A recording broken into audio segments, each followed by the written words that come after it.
did a very, very bad thing. To whom, sir? To whom?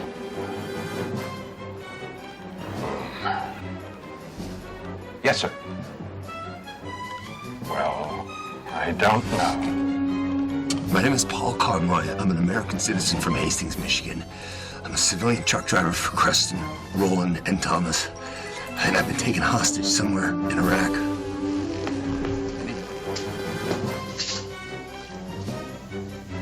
You realize what you've done to my wife? They still have that.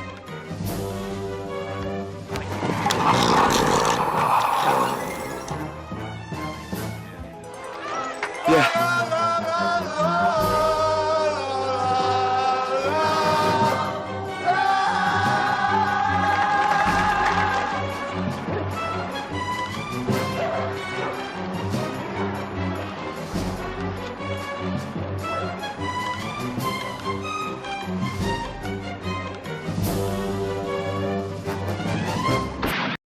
Yes, like shot through a gun, we move through the traffic of cinema this week. Hi, I'm Mark. I am the Cinemaniac. You, being a person who probably likes flicks or is willing to listen to me talk about them, also a Cinemaniac, definitely maniacal if you want to listen to this. That's making us collectively the titular Cinemaniacs. So, it was Oscar night last night.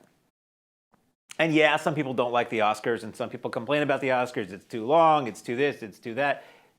Unfortunately, these people, much like Alex in A Clockwork Orange, are strapped down and forced to watch it every year, and we do feel pity for the people who don't have a channel changer or freedom of choice.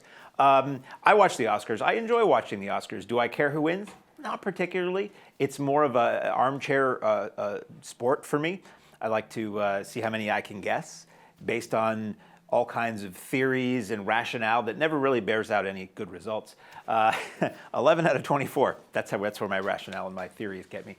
But it's always fun to watch. It's as somebody who likes movies in general and likes seeing good movies get celebrated and likes seeing, a whole bunch of recognizable people in one place and sometimes the hilarity that ensues as a result of that.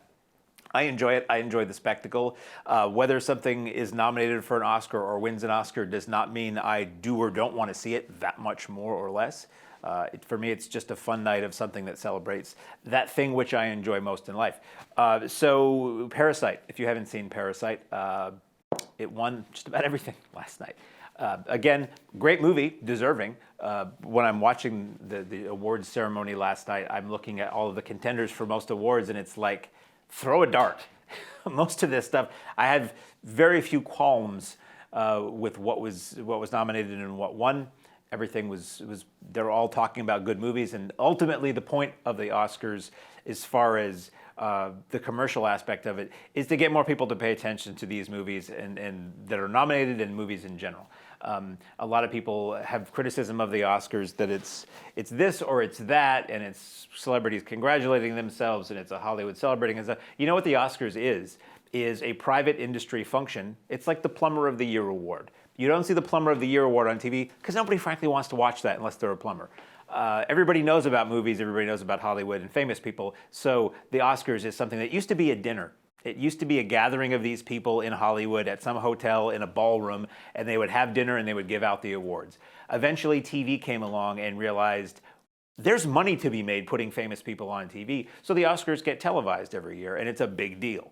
But it doesn't mean you have to like a movie that gets nominated, and it doesn't mean if the movie you liked doesn't get nominated, they're going to burn all the negatives or erase the hard drives or whatever they do these days. To me, it's something that I've watched since I was a kid, and it's fun, and it was fun last night. And congratulations to those who won, and to those who didn't. You still made really good movies. And now, hopefully, more people will be willing to see Parasite. It's a South Korean movie that's subtitled "Dear God." If you know how to read, it's not that difficult. And it's a really, really good story. Don't let, as the director Bong Joon-ho said when he won the Golden Globe for Parasite, don't let 1 inch across the bottom of the screen keep you from watching a lot of really amazing stories. Once Upon a Time in Hollywood was nominated for many awards last night, only one or two. My favorite film of the year, my favorite film of the last several years actually, do I like it any less because it doesn't win Best Picture? No. Is it any less of my favorite movie from last year? Nope. Anyway, that's all not that important because it was last night. It's gone. It's happened. It's on YouTube. You can watch it, or you can watch it on whatever website you want to. I just frankly needed to eat up some time because I only have 3 movies to talk about this week. Usually I eat up time on the back end. Today I'm eating up time on the front end. And some technical stuff needed to be adjusted. Shh. So I did that. So, speaking of which, Oscars. This one won't win any. This is a new film. Oh, we'll go over here. Man sets up 2 cameras. Might as well use them. Hi. This is the newest DC film. DC Comics being that other major comic corporation who's not Marvel, who puts out movies that generally not successful as the Marvel films. This is an offshoot of the Batman universe, shall we say. This is sort of a sequel, follow-up to Suicide Squad. In Suicide Squad, you had sort of the DC quirky villain version of the Avengers, an all-star, not really, multiple strong personalities, let's say. And the breakout of that movie was Margot Robbie as the Harley Quinn character, this character that a lot of people who knew comics up to a point probably are going, what is this Harley Quinn thing? She was basically the Joker's girlfriend, the Joker's partner in crime, created for the Batman animated series in the 90s and has continued since then. Big screen appearance in Suicide Squad, very quirky and dynamic and strong personality. That character spawned so many Halloween costumes and was really the best thing about Suicide Squad, I thought. So now we have a movie built around the Harley Quinn character, this time with another band of, it's another team film. This is several characters who are women who have been, beaten down either physically or just by society in life, and they sort of rise up and band together to fight villainy. No longer are they the victims. Now they are the birds of prey. That was perfect. Anybody who's watching this on YouTube has just missed perfection. Wow. Thanks for the surprise. So going into Birds of Prey, I wasn't expecting a heck of a lot because Suicide Squad was okay, and the Harley Quinn character, again, was the best part of it. But I wondered, does a little go a long way with this character? And for me, it kind of does. I personally, I got no problem with the female ass kicker. I got no problem with the female-led action movie. I quite like them, actually. I wish we had more that were good. Unfortunately, they tend to not be very good. So we have this film where the basic through line is that somebody is murdering bad guys in Gotham. And it turns out to be, I'm not going to give anything away because I don't do that, but it turns out to be this character called the Huntress, who's killing people for a revenge purpose. And she's played by Mary Elizabeth Winstead. And then you have Rosie Perez, who is a cop who is fighting the department and fighting bureaucracy, trying to find out who this killer is. Then you have Harley Quinn, who's kooky. And she's getting over having broken up with the Joker, I think, in the previous film. And she's trying to, find her own way in life. And she's kooky and weird and blows things up and whatever and steals things. And then you have a young girl who's a thief who steals a MacGuffin. And then you have a woman who works in a nightclub owned by the villainous Ewan McGregor, who is also a bad guy, called Black Mask for a minute at the end of the movie. This woman can basically knock people out with the sound of her voice, and she is the Black Canary. And these are, I think, mostly comic book characters that I vaguely remember. And one thing leads to another. All of their paths intersect into one storyline, and they take on the bad guys and Ewan McGregor's army of evil thugs. For me, Margot Robbie is great. She's one of those actresses who I think I was talking about this last night. This is one of these people like Brad Pitt, like Charlize Theron, people who are very good looking, and it's very easy at a distance to just dismiss them as pretty boys or pretty girls or whatever, just pretty people, and they walk through movies because they look good. But if you actually watch their work, they're actually really good. And Margot Robbie was nominated for an Oscar for Bombshell, deservedly so, last night, and she's very good as this Harley Quinn character. But the New York, squeaky-voiced, kooky girl thing, to me, wears thin after a while. It's amusing at times, and the movie's very amusing and quirky and off the wall, but after a while, I get a little tired of that. Ewan McGregor as this way over-the-top evil nightclub crime lord villain guy was kind of bad. Like, he's a good actor. In this, he was doing something, and it kind of just bugged me. Some of the performances in this are like cartoony bad, and some of the moments in it are cartoony bad, and it's hard to strike that balance between like a kooky comic book and live action. It's not done often well. Sometimes in this movie it works, and sometimes it doesn't. For me, a lot of the storyline was just, I didn't care all that much, and it was that quirky, cheesy, oh wow, they're doing something crude, or they're using. If you knew me off air, you would know that me saying I'm bothered by foul language seems strange, but it's like whatever. Yeah, you said that word a lot, and you meant whatever. So I was kind of indifferent to this movie for the most part. It has a good look to it for the most part. And then the first moment of fisticuffs came around, and I sat up in my chair and I said, "Oh, somebody knows how to choreograph a fight scene, and." Damn, somebody knows how to shoot a fight scene. And wait a minute, somebody knows how to cut a fight scene. There aren't many movies that do anymore. Now, stunt people are amazing. They have all my respect. They put their lives and bodies on the line to entertain you. And most of the time, the filmmakers shoot it and cut it in a way where you can hardly see what's going on, and it might as well be anybody doing anything, because you just can't hold on a shot long enough or see something presented clearly enough to be impressed by it. Once in a while, a movie comes along that's like, hold on, let me impress you. Jackie Chan knew how to do that. And you're going to always hear me mention him because he knew how to shoot a scene inspired by dance sequences from old Hollywood musicals. He knew how to shoot a scene where you would watch it and your jaw would drop and you couldn't help but exclaim how amazing something was, and you'd want to rewind it because he just let it play out. The John Wick movies have done that. That's why I love those movies so much. And just so few movies do it anymore. Birds of Prey does that in a big way. Like, I would say this movie, even if it doesn't look good to you, if you like action like I like action, and you like hand-to-hand like I do, it's kind of worth paying to see just for that stuff. There's a good amount of it, and when it happens, it made me giggly. There's a fight sequence in a police evidence warehouse that is just about as good as a Jackie Chan movie. And I'm not talking about tuxedo Jackie Chan. I'm talking about Armor of God 2 Jackie Chan. I'm talking about when he was making really good movies. It's not classic by any means, but it's such a contrast to what we see all the time now that I couldn't believe what I was seeing, and I was giggly. And some of the violence, like my friend Matt says, my friend Matt in Boston had this saying called Muppets, and it came from Steven Seagal movies when he would break somebody's arm and it would go the wrong way, like it was just a Muppet. There's some Muppets in this film that are pretty funny. I'm told that the fight choreography was done by the people who do the John Wick movies, and that it all made sense. But the thing is, you can have people do whatever they want as far as stunt coordinating and execution, but you have to have somebody who's willing to shoot it and cut it right. And this movie did that. There are car chase motorcycle sequences. There are a lot of hand-to-hand fight scenes, semi-martial arts, not totally. But just, it's so well choreographed, and it doesn't go by so fast you can't catch it, but it goes by fast enough that if you had a remote in your hand, you'd want to rewind it and see it again and be impressed again by it.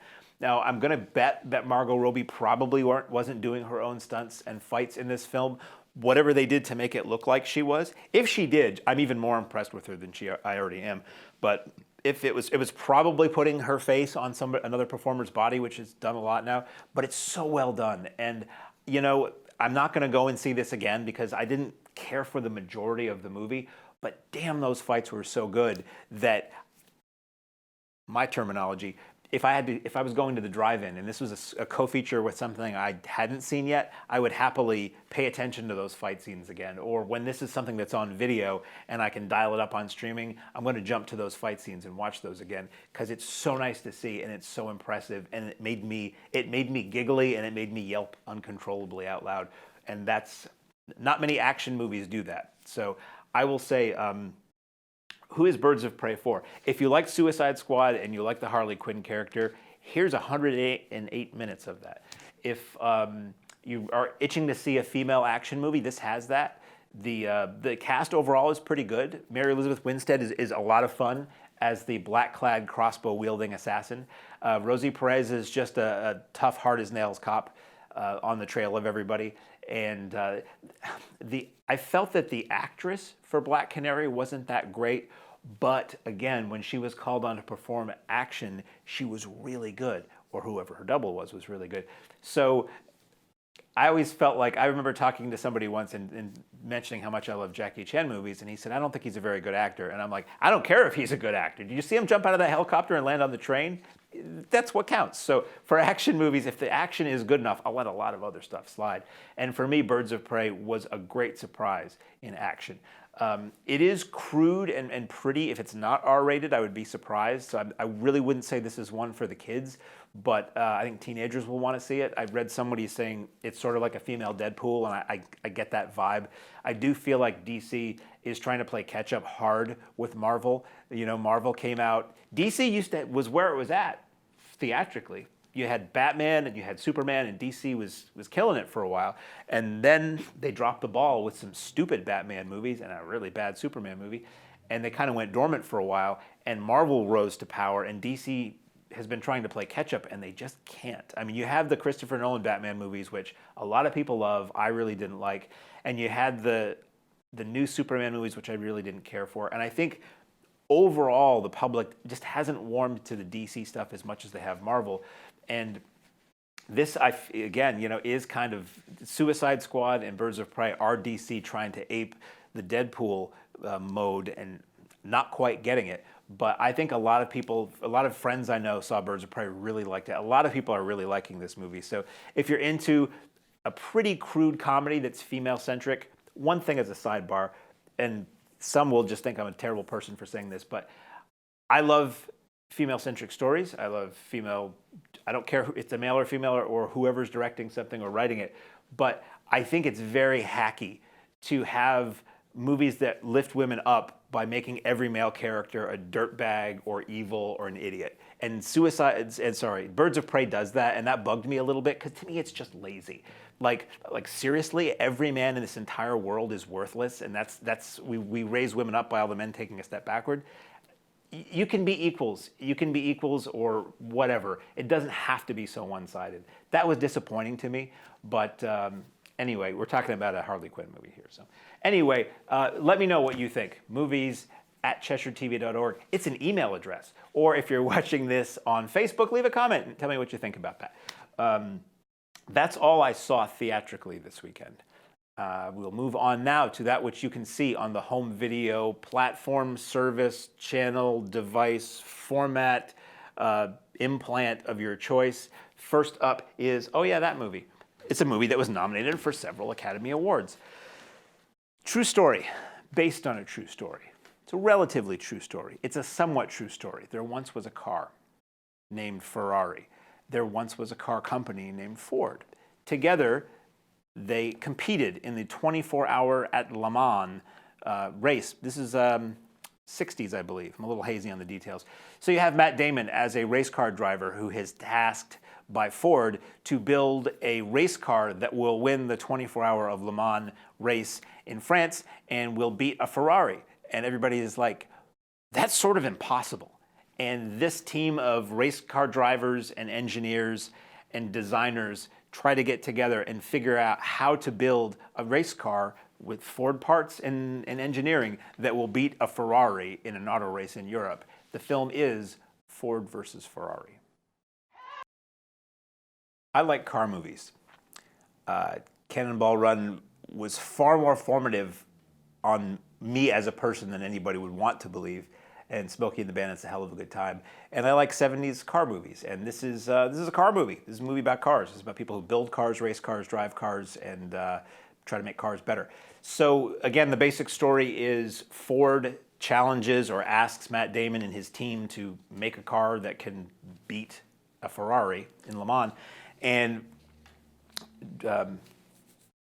Damon relies upon his old buddy pal, this hot-tempered British racing driver he'd worked with off and on many years, played by Christian Bale, to come on and be the driver, the main test driver for these cars. And it's basically just a story of people and trial and error and experience and ingenuity trying to solve an almost impossible problem. So what you do is you're following the progress of these trials, and let's adjust this and let's try it again, and we can almost get it there. And sometimes it's this interesting combination because you figure the car is going to do it itself, but it doesn't. The driver has to be really good and use his body or well, in this case, it was his body, to make the machine do what it's supposed to do and maybe make the machine do what it's not supposed to do.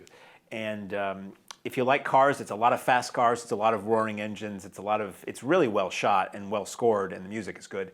And it's just like it's a hot summer day in California somewhere near a track, and you're hanging with these people trying to see if they can get it done. And then ultimately we go to Le Mans and we see, does the car hold together? Does it explode? Where does this thing go? It's a lot of fun. It's got a good amount of humor in it. It's not a comedy by any means, but it's got a good amount of humor, good amount of heart, and it's just a really good story of mostly true story of American ingenuity. I was surprised that it got so many Oscar nominations. It didn't seem Oscar caliber to me. It was a solid flick. I saw it in the theater locally, and I had a good time with it, and I liked it, and I would recommend it to people. But when you're putting it up against some of the other movies and saying it's one of the best of the year, maybe in terms of mainstream Hollywood stuff, it was one of the better movies this year. But I don't know. Oscar-worthy seems a little bit of a stretch to me. It did win, I believe, for editing or sound editing or one of those technical credits. So I don't have a lot more to say about Ford versus Ferrari. If you like car movies, you're going to want to see this. If you like any of the leads, you've got a lot of Bale and you've got a lot of Damon. And it's a fun throwback, getting stuff done kind of movie. So the last thing I have on the list here is full disclaimer. My work is on this disc. This is a movie. I won't say the title just yet. This is a film that was shot in Florida in the early 70s by a man named Robert W. Morgan, who's also not the DJ, not the boss jock. Robert W. Morgan, the man who was a kind of well-renowned Bigfoot hunter in the 60s and 70s as well. There's a documentary, In Search of Bigfoot, I believe, that is about him looking for Bigfoot in the Pacific Northwest. Don't want to spoil anything. They didn't find Bigfoot. I've actually yet to see a Bigfoot documentary or TV series. How many seasons is that Finding Bigfoot show going? I haven't watched it. Have they found it? Did they find him yet? No. Okay. Robert W. Morgan was a well-renowned Bigfoot hunter who went into screenwriting and wrote, directed, and starred in this film. And many moons ago, Exhumed Films out of Philadelphia, they brought this movie to the Mahoning Drive-In Theater in Lehighton, Pennsylvania, where I work. And they had the director come, and I shot a bunch of behind-the-scenes footage and interviews and all sorts of things that are on the Blu-ray for this film. So, disclaimer, if you buy this or watch this or rent this, you're going to see stuff that I shot. But the movie itself is about a group of people, two couples, who are driving, I think it's two or three couples, a small collection of couples, are driving through Florida in the early 70s, and they basically are set upon by evil backwoods hooligans who may or may not be Stalkers. So that trailer was the alternate title. A lot of times back in the 70s, in the drive-in era, you would see films go under multiple titles. Sometimes the film would get released and it wouldn't do very well, so they would re-release it with a more salacious or exploitive or less obtuse title.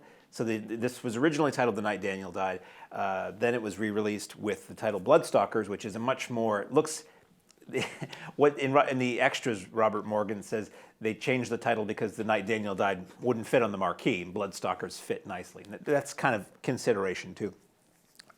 So basically you have this couple that goes into this little area and they're warned and they're sort of threatened by some seedy-looking, biker-looking backwoods guys not to go to a certain area because the Stalkers will get you. And they basically just go out to, have a weekend of carousing in a cabin, and they realize the cabin is under siege by something. And you see in the trailer this big hair, very much like Shriek of the Mutilated, this big hairy arm comes to and grabs somebody.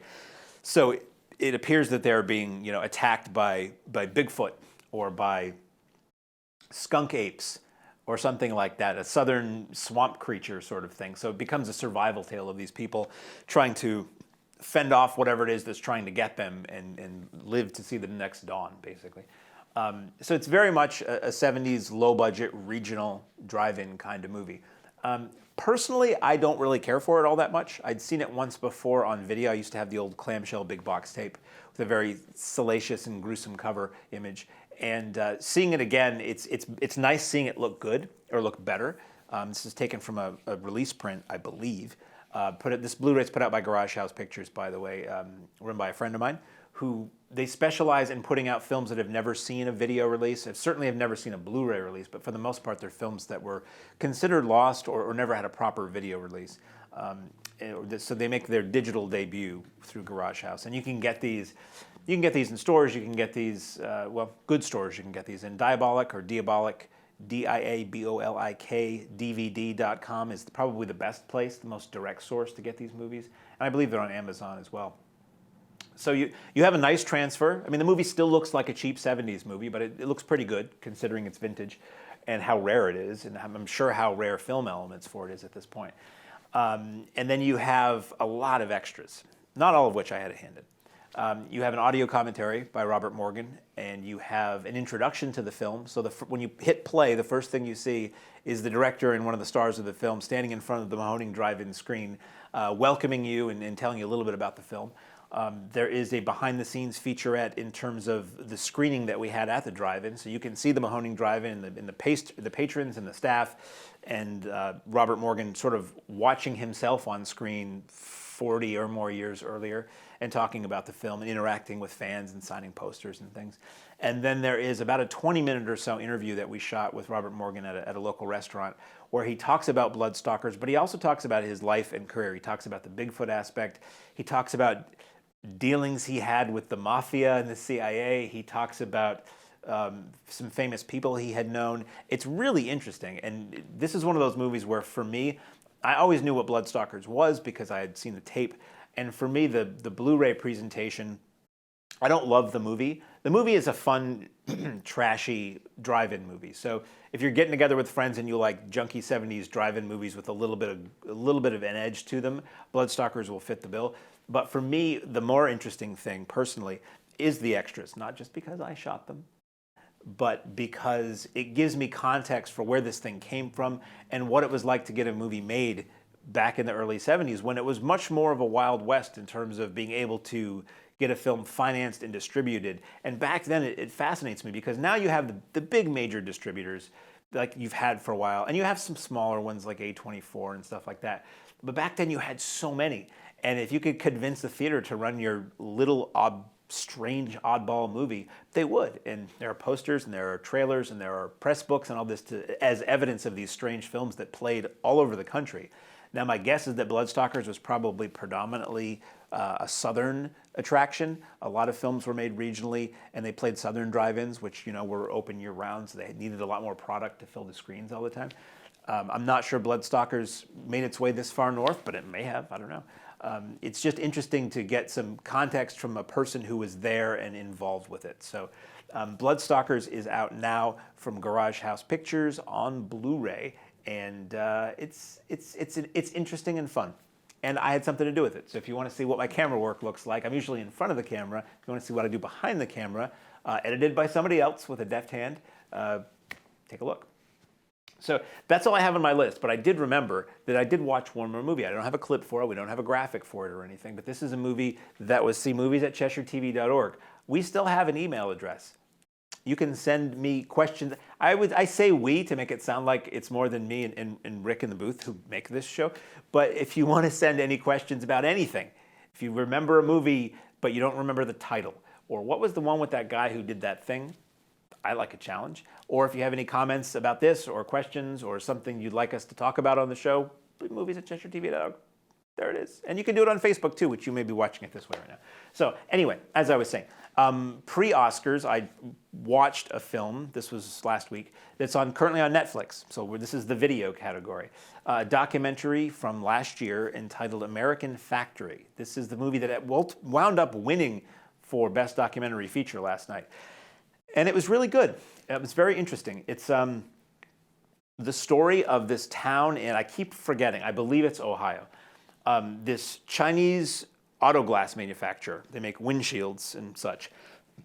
Big company in China. They decide to open a branch in the U.S. because they're selling to U.S. auto companies anyway. So why not have manufacturing here and save on shipping and you're direct to the customer faster.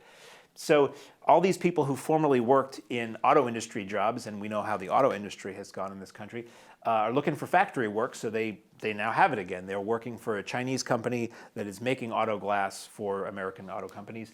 And their bosses, the parent company is Chinese, so they have the supervisors who are Chinese, but they also have Americans who are managers and plant managers and things like that. And they have about 200 employees brought to the US from China, basically to make sure everything goes the way that the parent company wants it to go in terms of how they make things and speed and efficiency and all that stuff. And it's a really interesting culture clash movie. Now, and it's not as much this as you would think. It's the Americans getting to know the Chinese way of doing things. They're working for less than they used to be paid, but they're happy to have a job even if it doesn't make ends meet the way the old job used to. And the Chinese workers are trying to understand how we do things here. And nobody's necessarily right or wrong. It's just two totally different mindsets and totally different ways of doing things, trying to work together to get the job done. So I don't know the amount of time this was shot over. It looks like it was shot over a good span of time, from when the factory was just finishing construction to the point where they've been under manufacturing way for quite a while. And you occasionally have scenes where some people who are representatives from the American plant go over to the Chinese plant to see how they do it, to try to bring back some of that work ethic and culture and methodology back to the US plant to improve efficiency. And it's very interesting to see how people interact with each other, the friendships that are made, the resentments that happen, the mutual lack of understanding between the two cultures. Where the Americans are saying that the Chinese parent company wants, faster, faster, faster, faster, and long work hours, and the Chinese people are saying, what, you get 8 days off a month? You only work 8 hours? We only see our families a couple times a year. It's just this interesting different ways of different cultures do things, and to varying degrees of success. So American Factory is on Netflix now. I think it was about 93 minutes, 94 minutes, not terribly long. Very interesting, funny at times, kind of quirky at times. It had some points to make about automation and about outsourcing and about where our workforce and where our place in the world manufacturing-wise might be at this point. And it won an Oscar last night. So if winning an Oscar makes any difference, I was probably going to talk about this movie and tell you to see it anyway. But hey, if making an Oscar wins a difference, hey, it's an Oscar-winning movie. Now you should really go see it. And by go, I mean you pick up the remote and you do that a couple times. Not a lot of going when it comes to Netflix. I'm going to take a drink of water and then decide what to talk about next.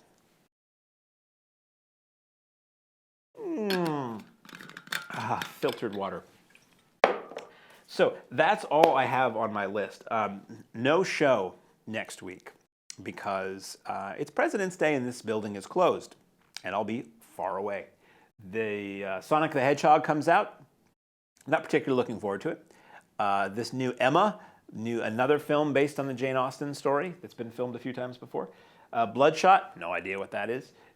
Fantasy Island, I don't know.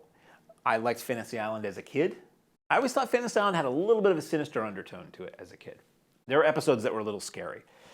Mostly it was an upbeat, pop culture-y, fluffy 70s TV show, but there was always a little bit of a scariness to it once in a while. And Blumhouse has taken that and expanded upon it. Now, to be fair to say, or unfair to Blumhouse, it's not the first time that's been done. There was a revival series of Fantasy Island within the last 10 or 15 years that had Malcolm McDowell as Mr. Rourke. And that was trying to be a little bit more supernatural and a little bit scarier. This Blumhouse version looks like it's taking it into Get Out or Saw territory in that people have fantasies and they turn really dark and be careful what you wish for and nasty and disturbing. We'll see. I kind of have a feeling in my gut that it's not going to be very good, but I will see it and report back on that. And let's see. Call of the Wild. There's a new version of Call of the Wild with Harrison Ford. I'm told. I haven't seen a trailer for it or anything like that. I just know that Harrison Ford has a big bushy beard in it. Video, we have a film called Beautiful Day in the Neighborhood. That was nominated for some Academy Awards too. That was the Tom Hanks as Fred Rogers film where an investigative reporter does a profile on him and winds up getting Mr. Rogers gets involved in his life. A movie called Zombie Child, which I intended to talk about today, but I ran out of time in finishing it. This is a movie that's in current theatrical release right now. It is a movie about young French schoolgirl befriends a young schoolgirl who comes from Barbados or somewhere around there, and she's fascinated by the idea of black magic, and this little girl's dad was a zombie, but it's not zombie. I'll sort of half review it right now. I've watched half the movie. It's zombie not in the Romero sense, but zombie in the King of the Zombies 1940s sense, in that it's somebody who has been sort of hypnotized or drugged or something in becoming sort of a mindless slave, basically. Movie called Feedback, which I'll be watching, new British thriller that will be out next week. Deadly Manor from Arrow Video, another film by Jose Larraz, who had done, what was it, Edge of the Axe that I talked about a week or so ago. Another early 90s film of his. He had done things like Vampires and Whirlpool and a lot of other films going back into the early 70s. This is one of his later than that films. And a film called Manon, which I have not seen. It's an Arrow Academy release, a black and white film. I really don't have anything else to talk about. So rather than just ramble and waste your time, I think I'm going to wrap it up. I'll talk slow so he can cue up the end credits. So it's going to be 2 weeks until I see you again. Feel free, if you just can't live without my rambling, go to YouTube and there's probably a lifetime's worth of me yapping about flicks. Until then, I will see you at the movies. Bye.